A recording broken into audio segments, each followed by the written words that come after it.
దూరం ఇటు పెట్టుకోవాలి.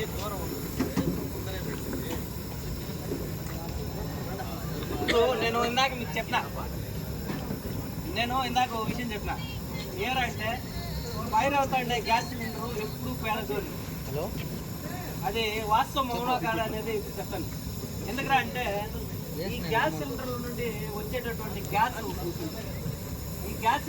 వచ్చేటటువంటి గ్యాస్ మొత్తము ఇక్కడికి వచ్చేపాటికి ఆక్సిజన్తో కలిసి ఏమైపోతుందంటే బర్న్ అయిపోతుంది. ఇంకా అక్కడ లేదు, ఫ్యూయల్ లేదు, ఇంకా వండడానికి ఇంకా ఆడ ఫ్యూయల్ లేదు. సో అటువంటి గ్యాస్ సిలిండర్లు పేలవు. మనం గుర్తుపెట్టి దాన్ని ఈజీగా మనం హ్యాండిల్ చేయొచ్చు. ఫైర్ అవుతుండే ఫ్యూయల్ని ఫామ్ చేసుకుంటుంది. ఇక్కడ అంతా ఫైర్ అవడానికి కావాల్సినటువంటి దీన్ని ఫామ్ చేస్తా ఉంది. ఇక్కడ కానీ ఒక స్పార్క్ వచ్చిందంటే ఏమవుతుంది, బ్లాక్ మొత్తమే పెద్ద బ్లాక్. ఇప్పుడు కానీ ఫైర్ అయ్యేది ప్రమాదకరం కాదు. ఇప్పుడు ఫైర్ కాకుండా లీకేజ్ మాత్రమే ఏర్పడుతుందంటే మాత్రము జాగ్రత్తగా ఉండాలి. వెంటనే దాన్ని స్మెల్ గుర్తుపట్టాలా, వెంటనే గ్యాస్ సిలిండర్ని రెగ్యులేటర్ని ఆఫ్ చేయాలా, కుదిరితే రెగ్యులేటర్ని తీసివేయాలా. తీసేసి గ్యాస్ సిలిండర్ని బయట ఓపెన్ ప్లేస్లోకి తీసుకొచ్చి పెట్టేయాలి. మనం ఇంట్స్గా బయట గాలి లోపలికి రాదు, లోపల గాలి బయట పోదు. అటువంటి పరిస్థితులు ఏమైపోతుందంటే లోపల గ్యాస్ మొత్తం లీక్ అయిపోయి ఉంటుంది. అది ప్రమాదాలని సంభవించడానికి ఆస్కారాలను కలిగిస్తుంది.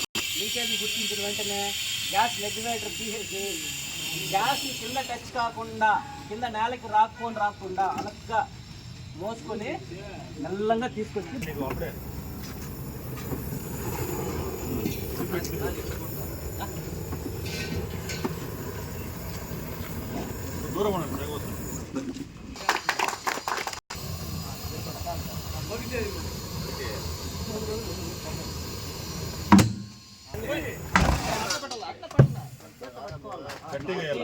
గ్యాస్ సిలిండర్ పైన ఇప్పుడు హోజ్ ఉంటుంది. మనం ఇప్పుడు బకెట్ని అయితే బాగా క్లోజ్ చేస్తున్నాం. అదే మీరు హోజ్ ఉన్నది అనుకోండి గ్యాస్ సిలిండర్కి, అప్పుడు హోజ్ మనం బకెట్ వేస్తే కరెక్ట్గా కూర్చోదు, కింద గ్యాప్ ఉంటుంది. ఆ గ్యాప్లో ఏమవుతుందంటే మళ్ళీ ఫైర్ అవుతానే ఉంటుంది, బకెట్ కూడా కాలిపోతుంది. సో అటువంటి సందర్భంలో ఏం చేయాలంటే దీన్ని తడిగుట్ట ఒక బెడ్షీట్ కానీ బాగా నీటిలో తడిపేసి దాన్ని ఈ విధంగా అట్లా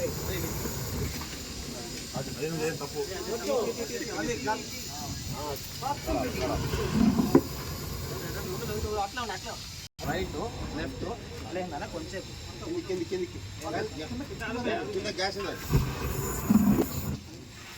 సిలిండర్ ఉంది కదా,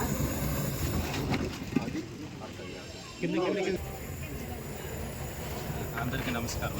ఈరోజు పలమనేరు గ్యాస్ రోడ్లో ఉండే సౌమ్య గ్యాస్ నందు చిన్న ట్రైనింగ్ ప్రోగ్రామ్ జరిగింది.